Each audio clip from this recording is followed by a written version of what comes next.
and also to be the president of two people who are amazing reformers and advocates within the education sector. I'm going to ask them to introduce themselves in a second, but first of all, just to mention Reboot the Future. We're a little kind of foundation with a lot of punching power. We're co-founded by Kim Pullman, and also in the presence of two amazing female founders today. So at least we're kind of correcting part of that balance. Reboot's frame of reference is the Sustainable Development Goals, but in reference to the panel before last, we think the Sustainable Development Goals are fine as they are. They're a great route map for the future, but what is absolutely missing from the equation is the willingness to move on the SDGs. So we know what we've got to do. We know the science is good. You know, don't worry about the science. Science will take care of itself. What's absent is the cultural willingness to move, the educational willingness, and a conversation about values. So in Reboot, we use the maxim, treat others as you'd wish to be treated, as the kind of the simple truism that helps us pick a path through this, through something as complicated as COP with 100,000 people here present. And we extend it to say, treat others and the planet as you would wish to be treated. And meaning, as we move from the Anthropocene, we actually put Mother Nature at the heart of our decision making. And actually, if you want to say that what are we in service to, it's not in service of ourselves and the ego, but it's actually to each other and to the planet. So one of the key pillars, one of the key things that we've done at Reboot is we manage a network of 18,500 teachers, principally in the UK, 70% of them in the UK. And being a teacher right now is a hard gig, right? It's, as we're here on Education and Youth Day at COP, I think my personal conviction, and I think part of Reboot's, is that we're not going to stay within 1.5. So therefore, all the decisions we're making just now are about the resilience of the next generation, okay? We have to fold in some kind of acknowledgement of a degradation to the biosphere in the next generation, in the next cohort. So the best time to do something about climate change was 20 years ago. The second best time is right now. And that's about seeing children as the primary investors for the future, okay? Children, if the future is a business, then children are the biggest stakeholders. Therefore, making active decisions about investment in the young is what we should be concentrating here and now. So with that in mind, we had a review of our 18,500 teachers. We get 7,000 responses. And we asked those teachers what were the concerns about teaching sustainability. All those 18,500 teachers, if they've registered an interest with us, they are looking to put the SDGs and sustainabilities into their classrooms. Being a teacher post-COVID in a time of incredible kind of geopolitical strife, in a time of declining living standards, being a teacher is a very, very hard job to do, and it's only really getting harder. So there's an endless parade of people outside the teaching sector and even within it who want to tell teachers how to do their jobs. We want to empower teachers. We want to give them agency. So to that extent, we got 7,000 responses, and we put into a report called Rebooting Education that we're bringing here to COP today. And some of the findings from that report really stunned us about the number of teachers who are willing to implement sustainability in the classrooms, but the many obstacles that they face in doing so. An overly prescriptive curriculum, which is perhaps designed for another century, diminishing resources, diminishing capacities within schools themselves for flexibility around teaching. So with that in mind, I'd like to introduce my panelists, my fellow speakers today. I wonder if perhaps, Kay, I could ask you just to introduce yourself first of all and tell us a little bit about the work that you do. Yeah, brilliant. Thank you so much for having me. I really, really appreciate being here. I'm Kay Vasey. I'm half Singaporean and I'm half English, and I've come all the way from Singapore to share with you about MeshMinds and the work that we've been doing. MeshMinds basically means a network of brains, and I decided as a former tech lawyer and former head of arts at the British Council that I wanted to bring together the art and technology worlds for good. I was born in Brunei and I lived there for the first 10 years of my life in amazing nature, and now having two little kids who are 11 and 9, I want to make sure that their future is secured as well. And so that when they go snorkeling, they can actually see some fish in the sea. And that when they go to the jungle, there is actually some beautiful biodiversity for them to experience as well. So art and tech for good is what we're all about. Thank you. And Esther? Hi, I'm Esther O'Callaghan, founder of Hundo.xyz. My background is slightly different. I am of Sri Lankan, Irish and Scottish heritage, but I was born in the north of England in extreme deprivation, grew up in poverty, and Hundo is really the product of my life's work in terms of looking at the causes and consequences of what happens to young people when they are disempowered by virtue of a lack of decent education and learning that leads them to be able to lift themselves out of poverty. And we focus on looking at the kind of the growing critical skills deficit across most industries, with a focus currently on net zero as well. So I first started getting interested in this at the start of lockdown, where I had 3 teenage children in the house who were, as we pivoted into online learning, and everyone was becoming incredibly proficient or not within Google classes.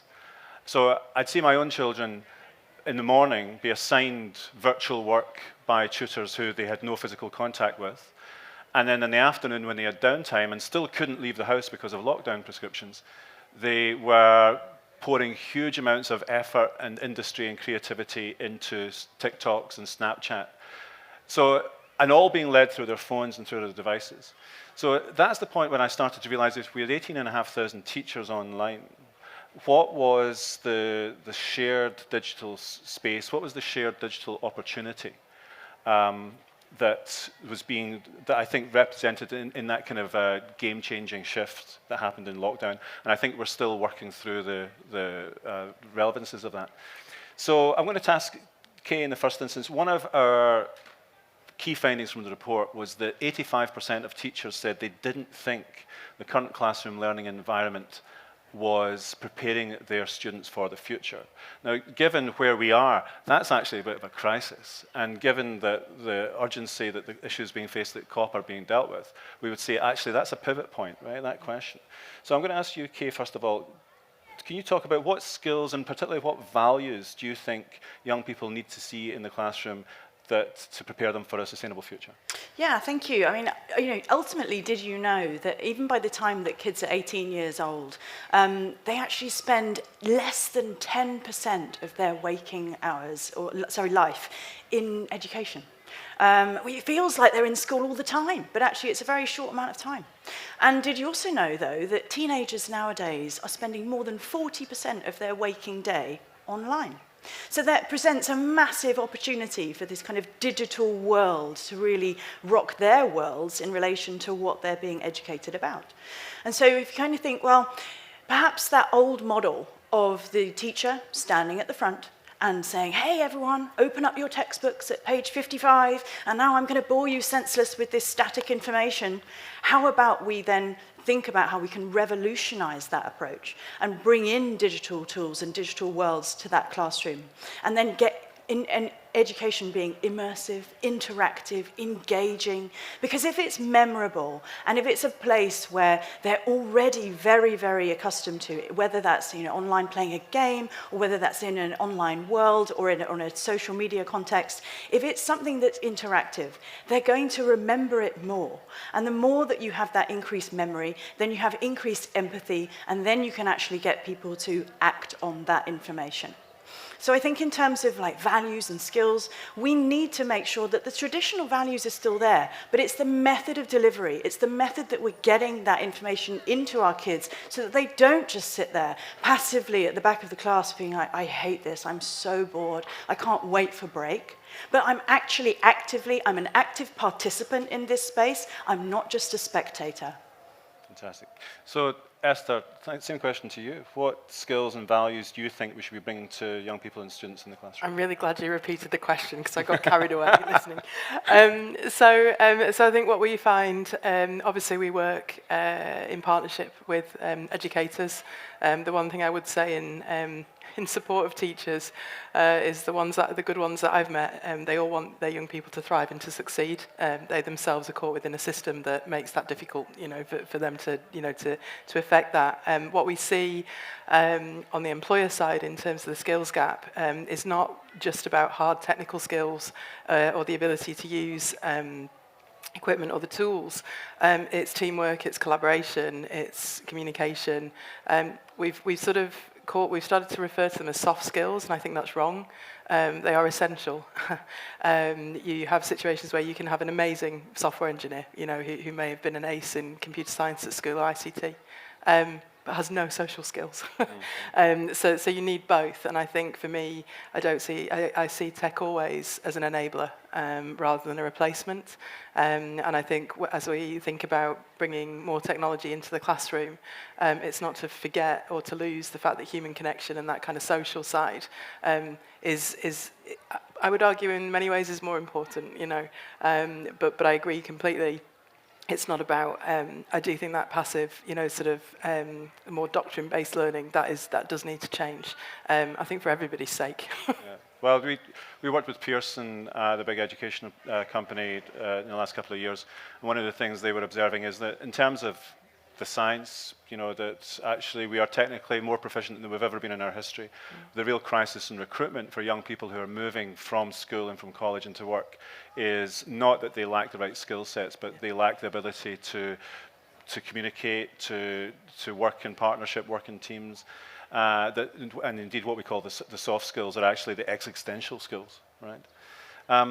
So part of the report says that came back to us was that within the UK there's a big push with the Department of Education to create a sustainability curriculum, and that this is good. This is progress. There's a paper to support this work, and the intention would be to hardwire sustainability into every classroom. Only 1% of teachers in the UK thought that this would actually happen, and that they had the confidence of government to help them deliver this work. So I want to go back to Kay and just ask this, with that framing against that, can you share examples of your work, perhaps for the benefit of the Department for Education as much as anyone, where you've been able to integrate sustainability into the learning experience of pupils? Yeah, sure. Thank you very much. It'd be great if we could just take a little look, actually. I've got a couple of videos I'd love to share with you. Maybe we can start with Sky Farm Island. Just take a little look. Hello, I'm Antoinette Toss, okay. Goodwill Ambassador for the United Nations Environment Program. Here to talk to you about something urgent that I am deeply concerned about: rising sea levels. I'm from the Philippines, a beautiful country made up of over 7,000 incredible islands. For our nation, the sea supports many livelihoods, but also poses a huge threat to human lives. Did you know that sea levels have already risen by 60 centimeters? And what's even more alarming is that's about 3 times the global average. However, with technology at our fingertips, we can begin to understand and combat these issues. One amazing initiative I absolutely love is a meta world called Aquasia, which offers us a glimpse into a hopeful and sustainable future. Imagine a marine utopia where humanity has transitioned to live on a floating city powered entirely by sustainable technology. If you're as intrigued as I am and want to learn more and what steps you can take today to contribute to saving our planet, please visit www.acu.asia. Together, we can make a difference. Let's build the future we dream of. Brilliant, thank you. So that was the UN. Hello, I'm Anne. That was the UN Goodwill Ambassador for the Philippines. And as she said, the Philippines is facing massive problems with rising sea levels, and a lot of people just don't know. A lot of people, unfortunately, in Asia think that, the melting ice caps, I guess that's a problem for the polar bears and maybe people that live in Iceland and Greenland, but it's not a problem for us. And what they really don't understand is that because of the tilt of the Earth, all of that water is rushing to the equator.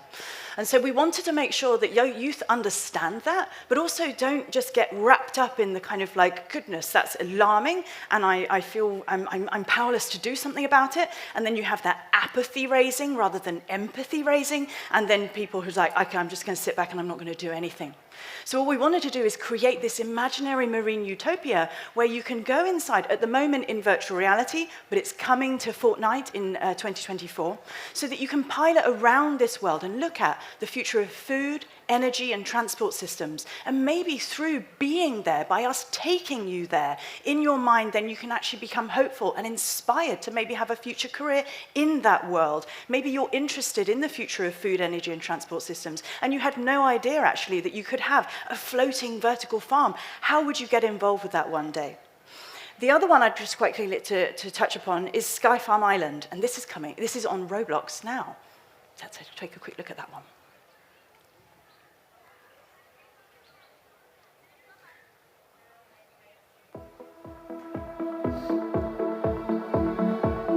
Sky Farm Island game is really powerful in terms of just helping to raise awareness with young people. Thinking back to 5 years ago when I was sitting in a primary school classroom, I would much rather have had that sort of a resource to explain climate change. It's a cool way to kind of incorporate life into a novel virtual world that people can explore and learn some things while they do it. My favorite part is knowing how to plant. The fact that you're making farming so much more accessible through a game. So I like that the game actually helped to accelerate this interest in agriculture. And that's really important for kids as well in terms of helping to just reduce wastage. That comes across really strongly in the game. Sky Farm is a good way for them to start thinking about the future for themselves and what they can do. Sky Farm Island is fabulous. It's really terrific in raising awareness around the issues.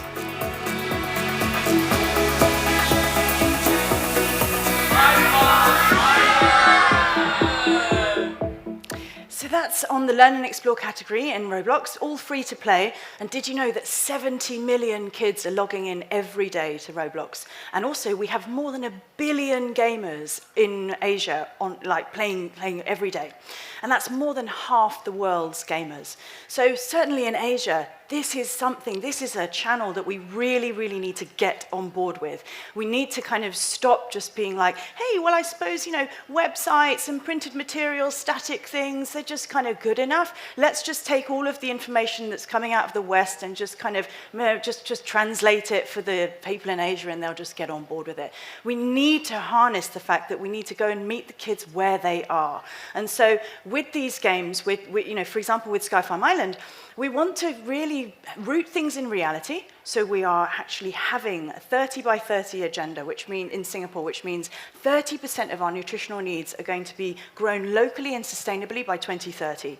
So what they're doing is they're creating vertical farms that go up the side of every residential block. And did you know we've even managed to grow rice?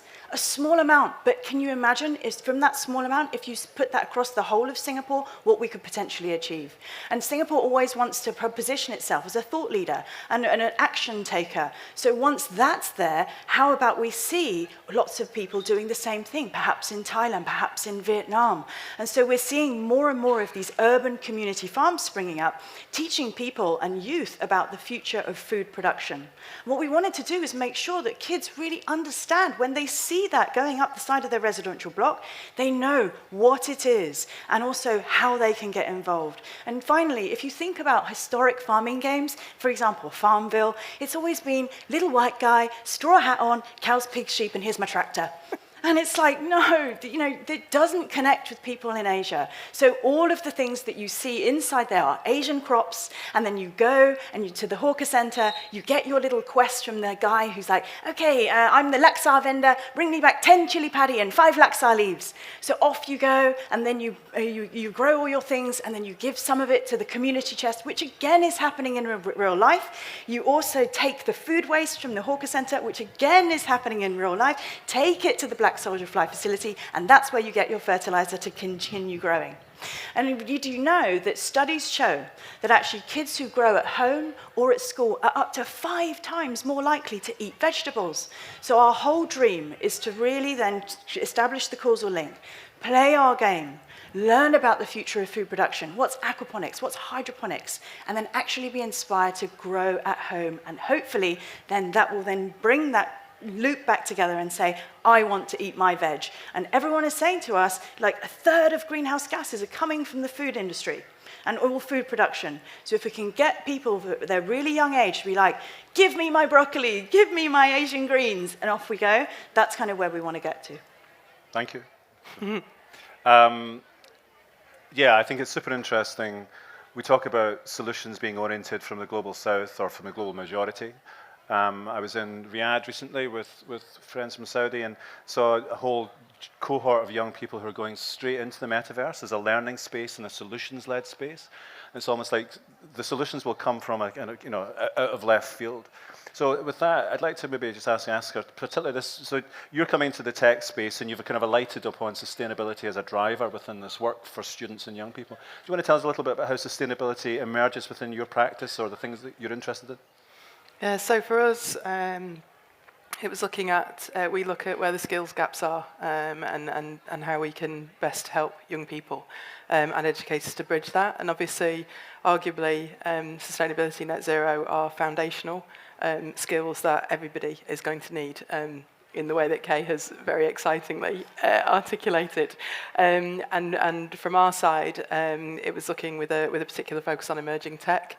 So obviously, we're very pleased to be backed by Coldplay as an associated organisation for their Music of the Spheres tour. They've done a huge amount in terms of reducing environmental impacts within touring the music industry. And our conversation around that was the fact that the generation most exposed to the worst excesses of climate change and disruption also have the least access to the skills-based learning they need to enter the industry. We saw during COVID, which was kind of what galvanised the setup of Hundo, after decades of working in the space, was a 400% rise in youth unemployment. So COVID as a pandemic was obviously horrendous for young people. It was catastrophic on a whole range of other levels. They weren't furloughed, making banana bread at home. They lost their education pretty much overnight in a meaningful way, and they also just didn't have access to the continuation of income. So for us, if you want to, for me, it's like if you want to empower people to be able to be active participants in influencing change, they need to have access to skills and access to industry and access to influence and policy so that they can actually start to affect that change, because otherwise you end up in a situation where you don't just have a blue zone or a green zone, you have young people being extremely activist, which is a necessary part of dialogue, but that activism needs to be able to be channeled and converted into action. Otherwise, it's kind of just, we're not going to get there. I think it's interesting. I know from my own kids that that cohort, there was a massive disenfranchisement that happened in education. Yeah.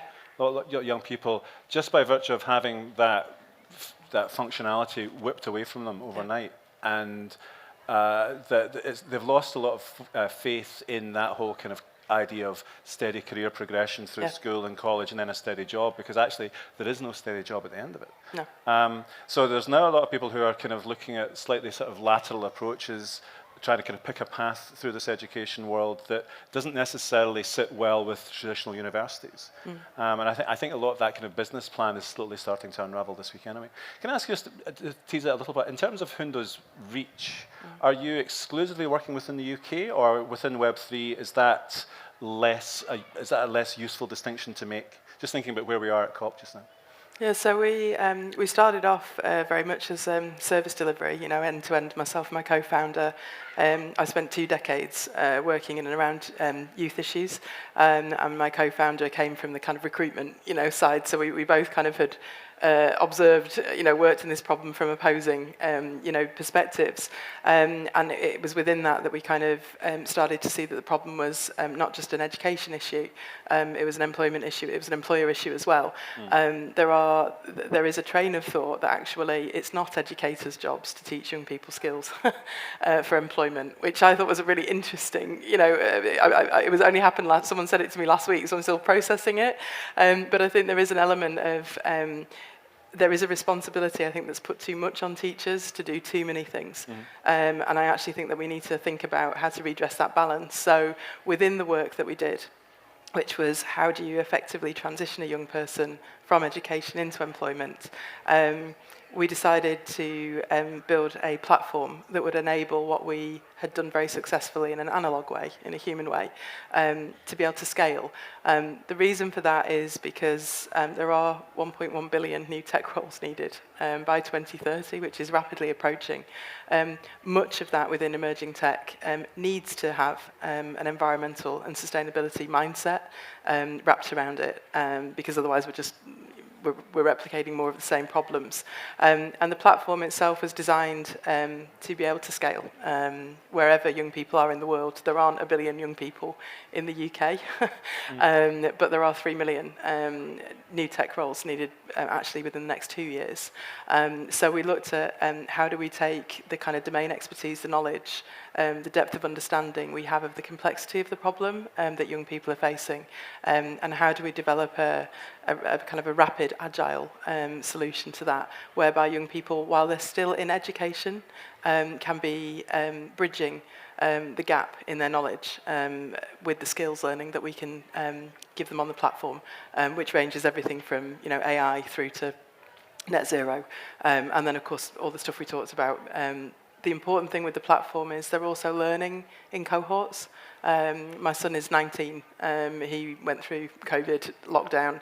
I watched the classroom, and then I watched what he was really doing, with his mates online, learning how to build and monetize a server in Minecraft with friends from all over the world, speaking different languages. It was completely observing that actually was what inspired a lot of why we decided to build Hundo in the way that we did.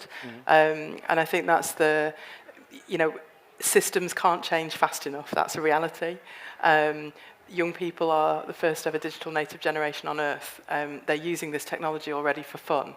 How do we enable them to understand that is transferable skills that they can bring into the workplace to make a meaningful difference, not only at a kind of a planetary level, but for their own individual lives? Because I think one of the issues we talk about 1.5, and all of these things, they are abstract concepts in many ways, particularly for families and young people who are struggling to pay the rent and have enough food to eat. You're asking people to care about polar bears or penguins or whatever it is, and my experience is it's not that people don't care, it's just they have much more pressing critical issues that they're facing day to day that are taking precedence, and it can feel quite disempowering, I think, because the problem in many ways can be it feels so huge, at points, and young people are exposed to it all the time, and I think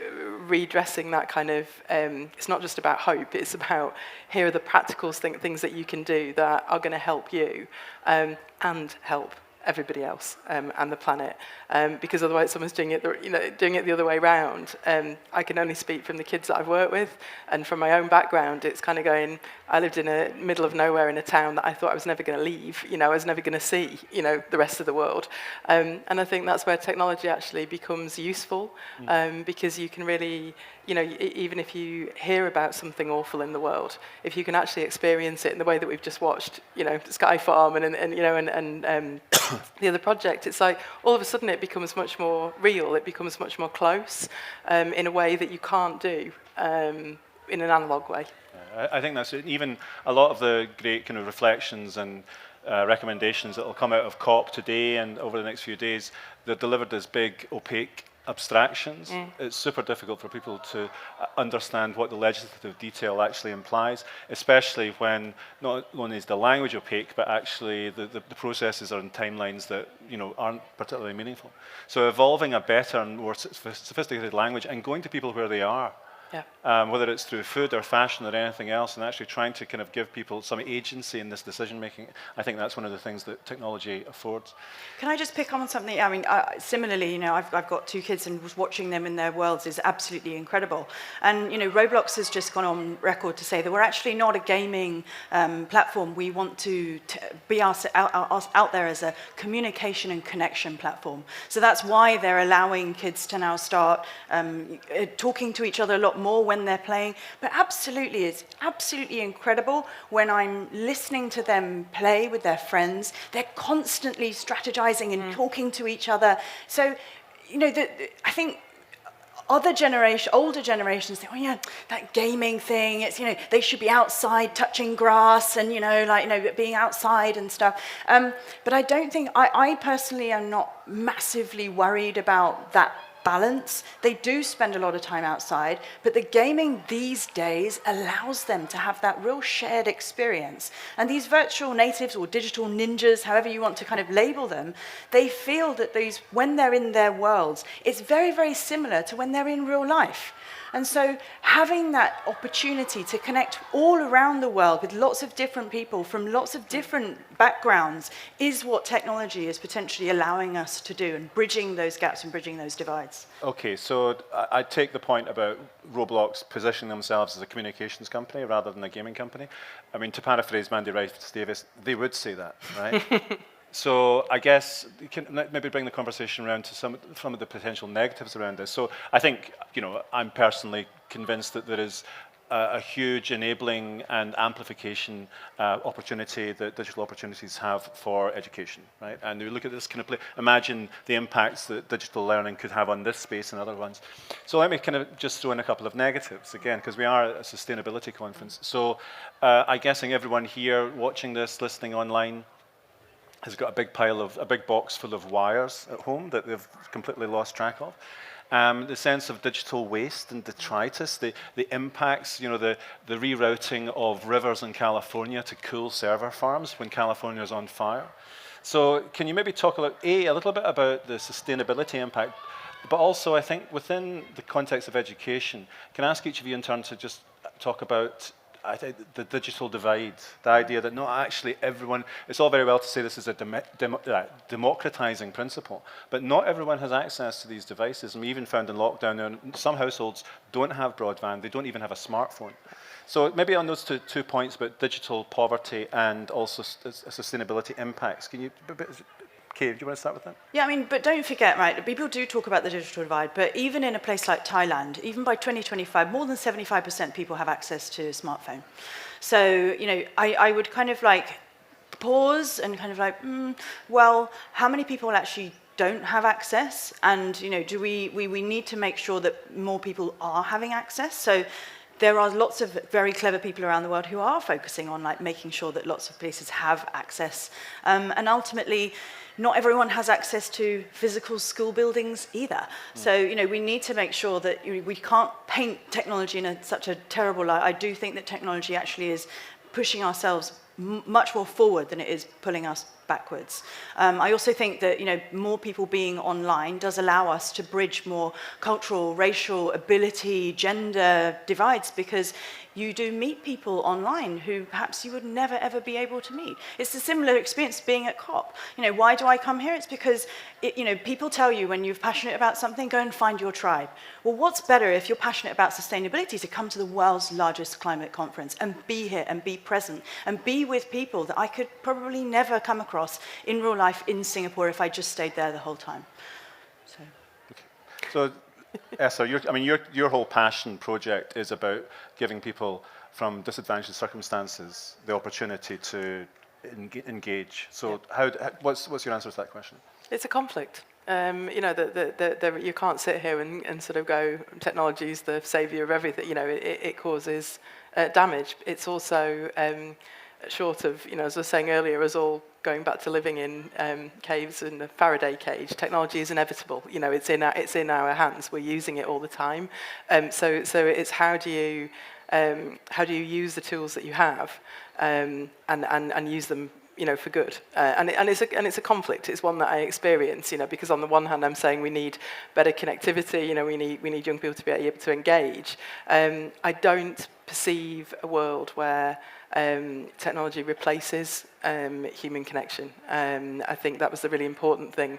But the problem when we talk about digital poverty, we're really just talking about poverty.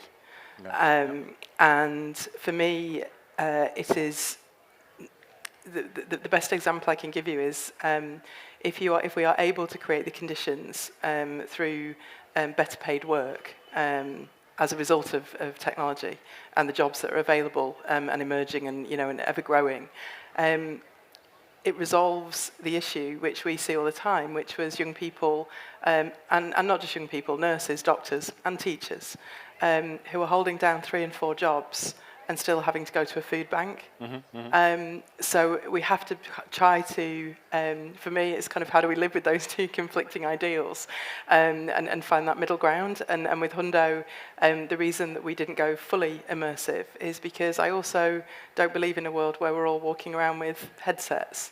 It's more about access to knowledge, access to skills. And it's interesting because actually the UK is... it's quite an interesting territory to work in because we talk about all of this, exponential technology, but we've worked in colleges where they have careers fairs and there is no Wi-Fi. Yeah. But then you go to Sub-Saharan Africa, I was looking at Nigeria, and they went mobile first, so actually, when you take away that sort of predominantly white Western lens, I would say much more of the world is much more advanced in reducing digital waste by virtue of the fact that they didn't have it to start with. It would be better if we didn't keep sending all of our waste there, is what I would say. Oh, that's a really good. As you say, it's super complex. There's a regular kind of outraged, newspaper writer who'll say that I saw a homeless person with a smartphone. But I think your point is exactly that there's no digital poverty, there's just poverty. And actually, the digital device is an enabler to help us solve it. I want to ask one more question before we go into the rest. And again, just drawing from the third and kind of key finding from our report. We shared teachers' visions. So we didn't just ask for the negatives, we asked teachers to talk about the future of education, what they would do if they could. And this was where actually we had some incredibly kind of positive news to report. There's lots of great teachers doing amazing things in the UK and elsewhere. Teachers talked about how they wanted, if they had the capacity and the bandwidth, they wanted to be guides or enablers. A context where learning is learner-led, focusing on practical application, skill development, problem solving.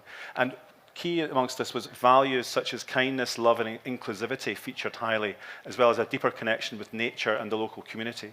And the phrase was, a desire for calmness, creativity, greenery, and a focus on well-being were prominent.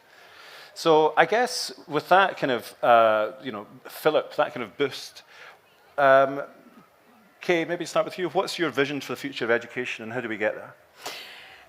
If you look at, how fast artificial intelligence is revolutionizing the face of everybody's access to information, I think that it's very important what the teachers are saying, learner-led.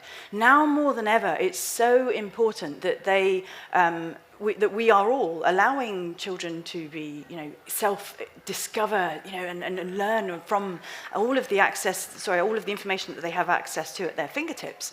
But at the same time, therefore, so important, the role of the educator in guiding them to think critically about what these machines are spitting out.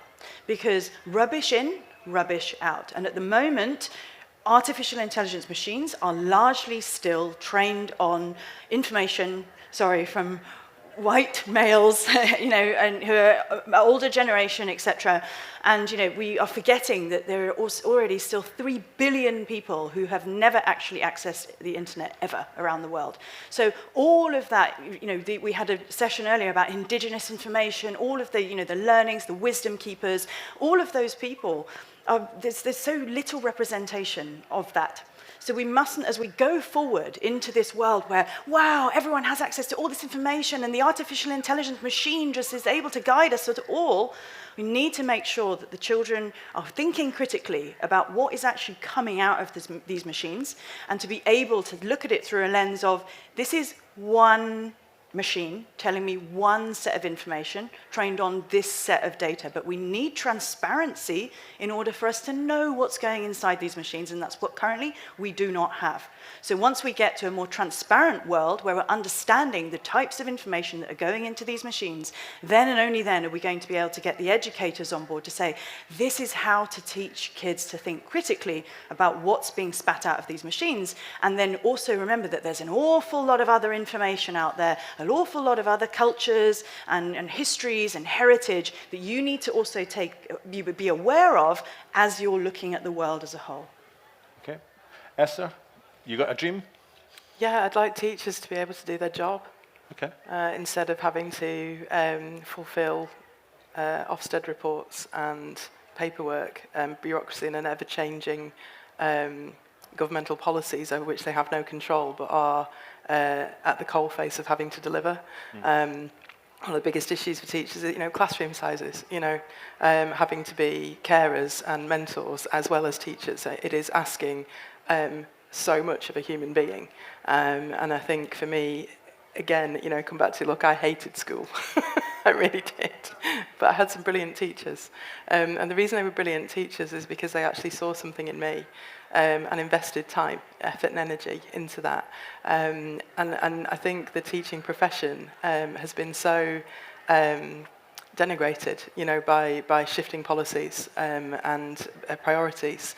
And then kind of actually, ironic for me to say it, but then having technology and edtech imposed upon them, rather than being able to see how is that technology going to enable them to get back to doing the thing that they originally loved and wanted to do as a vocation.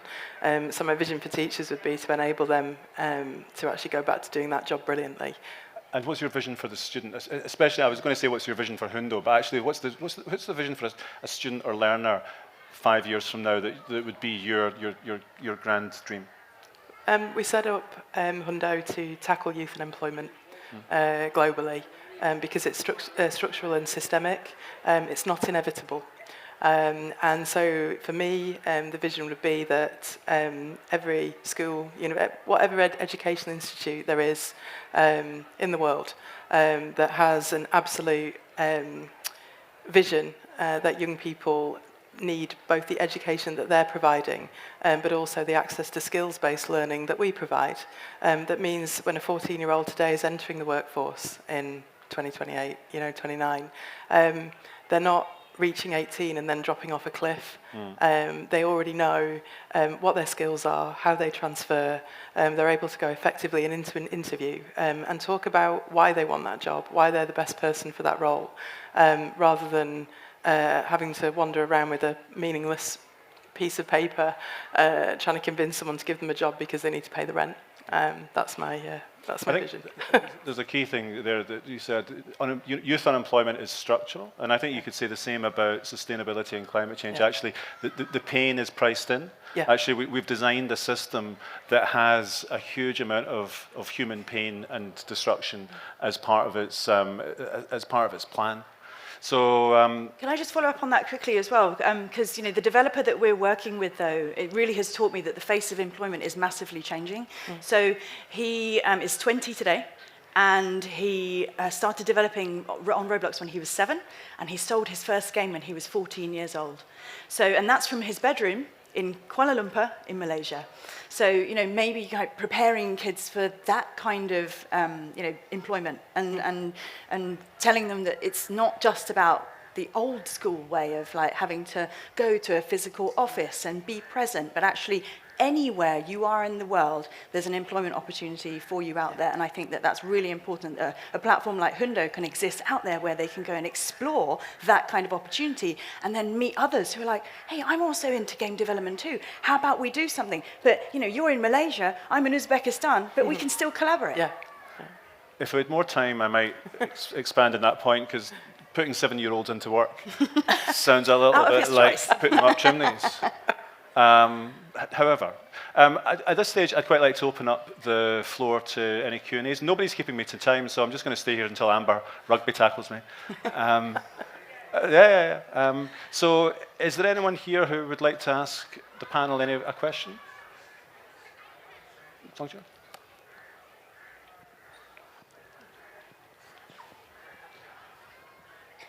And Songchao, could you just say who you are and what you're... Sure. A little bit of a wild band. Yeah, thanks so much, Anthony. Amazing discussion. My name is Songchao. I'm based in Beijing, China, and I run an education organization called Wildbound. We support youth change makers, take them to nature, and also support the ecosystem they're in, including schools and other environments and systems. So you guys talked about digital natives being this current young generation, and connecting to the previous discussion on elders and ancestors. They're essentially they're the future ancestor of the virtual environments, and we have an opportunity in a way to set the values and the practices that's going to influence how we interact with each other in reality, but also in the online digital space. So I'm curious, in your work, how do you approach that? Like, what kind of value mindset do you think about, when you design new games or when you are designing new programs? But also, how does imagination play a role? So it's not just like a replica of the current system we're in. So I think that gives me a light spark in thinking that if we empower youth in that way, and we think about they actually know more about this world and it's changing rapidly than some of the elders we have. And there's a way that we can intergenerationally collaborate to make new values, to make new principles, and to make new norms for this world we're in. And I think that could be empowering for teachers, could be empowering for students. And in a way, education really needs to be rebooted because it hasn't changed for hundreds of years. And the way of learning communities from each other in connection will always stay, but the medium will always change. And there's a way for reforming the systems and the principles that we're organized around. So I'm curious about your thoughts on that.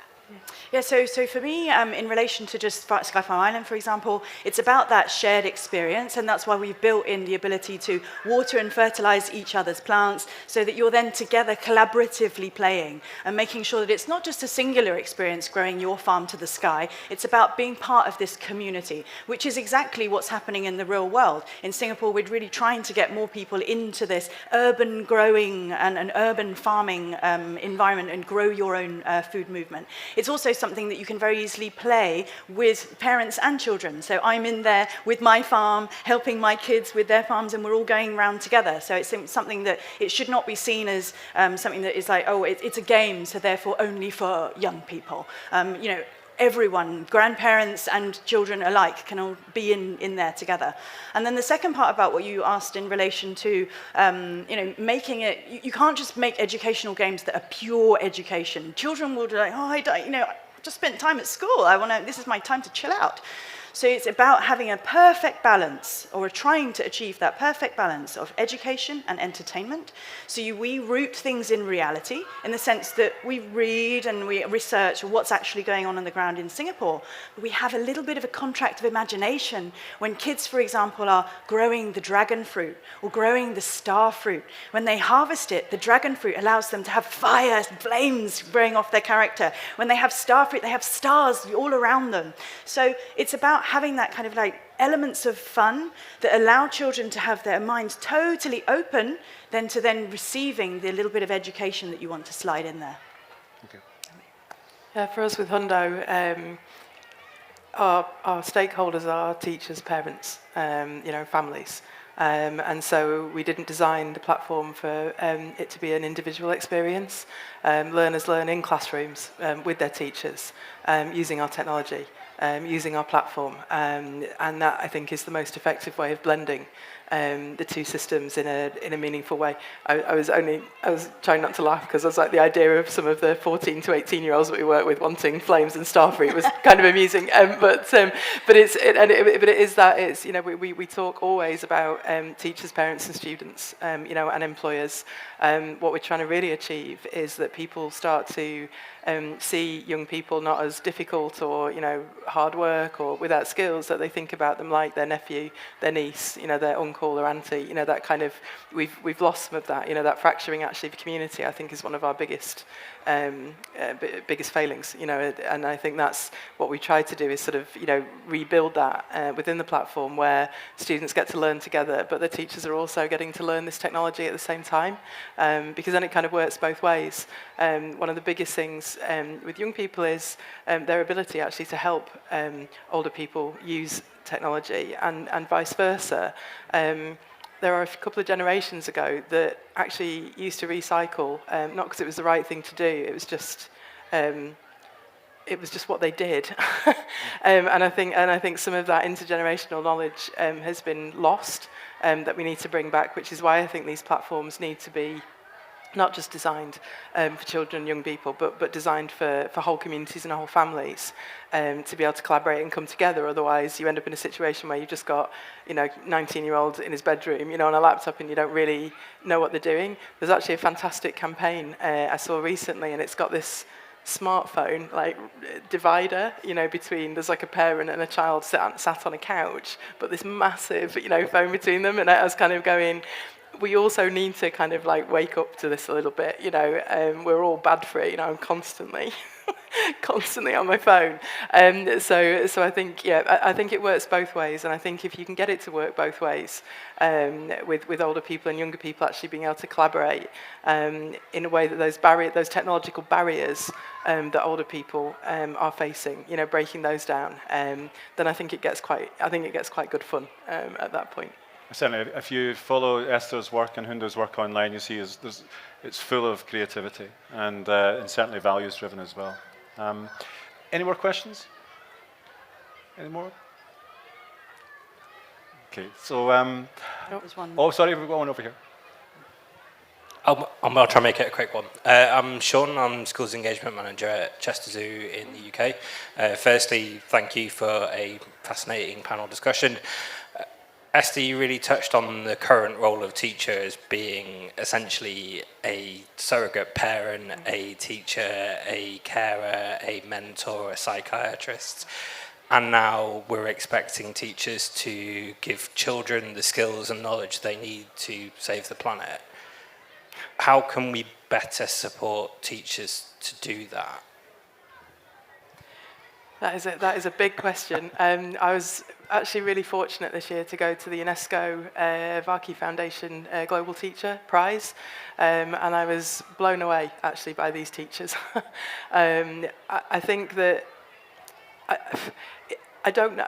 For me personally, it is a regulatory and policy shift that needs to occur, where there is more funding made available to just within the teaching profession, so that we can stop some of this kind of exodus, of teaching. The stat that blew me away at the UNESCO event was there's a 44 million global shortage of teachers, and they're actively leaving the profession. We need to tackle that quite quickly, and I think maybe we need to think about never mind rebooting, education, but sort of reimagining what the role of teaching is, and whether one person can't be all of those things. So there needs to be, I think, more investment into the classrooms, more people in the classrooms, so that teachers aren't required to actually do 10 people's jobs in a day. So that's a really woolly answer, but I think we just need more people, in classrooms. I actually think a lot about retired people and how much skill, experience and knowledge they have. And it's kind of like, it feels like such a waste of talent when they could actually be quite chilled, in the classrooms, supporting kids who need the extra help. I had special educational needs myself, undiagnosed through school. It was miserable, but it would have been great because the teachers would they had 35 kids, one who can't do maths. It's just, it's not a thing. And so I think there needs to be more human resource, which is ironic for someone who works in technology to say. I think we're getting the time here, so I'm just going to summarize very quickly to follow from Esther's point that there's a teacher retention, there's a teacher recruitment crisis, and it's not unlinked to the climate crisis. Okay, the idea that these kind of social bonds and the teachers who are possibly more important than hedge fund managers are perhaps not valued as much as we need them to be. So yeah, I think we're going to draw a line under it here. Thank you very much to all. If you want to approach any of the panelists for further discussion, and also if you want to go to the rebootthefuture.org website where you can download a copy of our report here or take the QR code from me tonight. Thank you. Thank you.